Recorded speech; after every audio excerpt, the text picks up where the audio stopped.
All right, folks, we're getting rolling here this morning, and the House is ready to try again. They want to try to crank some of the parts of the government back open this morning. But Senator Harry Reid and the Democrats are essentially saying absolutely not. They won't negotiate on reopening any segments of the government because they seem to think that the shutdown has to be that way for now. Welcome to a brand new hour now, America's Newsroom. We're starting on hour 2. I'm Martha McCallum. I'm Bill Hemmer. Good morning. The bills on the table would reopen America's parks and monuments. It would continue the veterans' benefits and allow the city of Washington to function, to do its work. Even Mike Lee, a Tea Party senator, leading the charge against Obamacare, said this. Senator Reid and those members of his conference, those who support him, have rejected all 3 plans, rejected all 3 offers to keep the government funded, accusing Republicans of playing games with Obamacare. So in light of that, let's leave Obamacare for another day and not hold the vast majority of government functions hostage when the vast majority of government functions don't have anything to do with the implementation and enforcement of Obamacare. So that's interesting, right? Some Democrats charge that what Senator Lee is proposing is a backdoor way to reach the GOP's ultimate goal. That would be to sort of systematically add things into the budget and starve the money out of Obamacare. Chris Direwalt joins me now, Fox News digital politics editor and host of Power Play. So you've got 2 takes on what Mike Lee said there, Chris. Some people say, oh, he's caving, you know, he's caving on this issue. Others say that what he wants to do is start the budget basically at 0 and start adding things back in and leave out Obamacare. Well, I think they could both be a little right in the sense that you're not hearing Republicans, Ted Cruz, Mike Lee, anybody filibustering or holding the floor to rail against Obamacare today. What you are hearing today, very much today, is a discussion over how this partial shutdown is being administered. Because as we know, the government isn't shut down. It is partially shut down. Some 825,000 or so out of 2 million civilian employees aren't working. They're on furlough. So what do you do with the rest of the money? What do you do with the resources? Which of those 825,000 come back? And, for example, do you need to close down the World War II memorial? Do you need to do those kinds of things? So now the shutdown is the reality.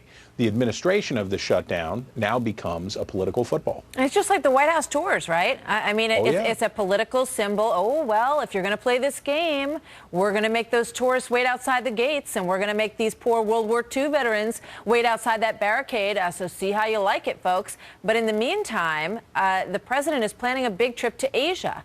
And they're in a weird position right now because they're dropping some countries off the list in what appears to be a scramble to make it look like it's not that over the top. And let's just play this exchange with Jay Carney, Chris, and then I want to hear what you have to say about that.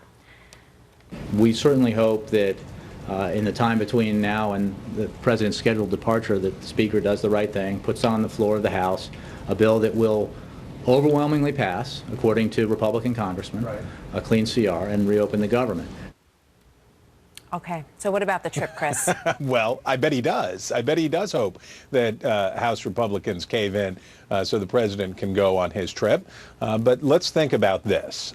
With aid to needy families cut off in some states, with problems arising everywhere around the country, can the president defend a trip where the Sultan of Brunei will be his host, where he will visit the very lush confines of Bali and go to Indonesia where he grew up? Can he do that stuff?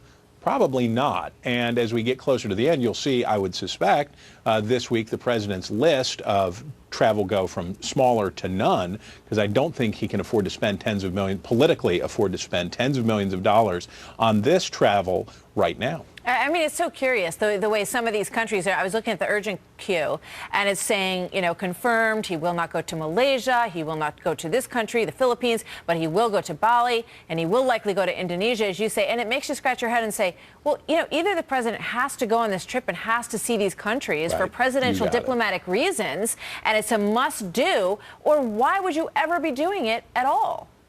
Well, that is the application of a little bit of horse sense, and that is not always very common in the briefing rooms of Washington, D.C., Martha. But yes, the reality is either he must go or he doesn't. He doesn't have to, and that's the reality. The reality for the administration now is they're saying we will not talk, we will not negotiate, in the belief that Republicans will continue to twist and turn themselves into knots, negotiating with themselves over whether or not to have the shutdown. But as long as the shutdown goes forward, to a large degree, the president is responsible for the execution of that shutdown.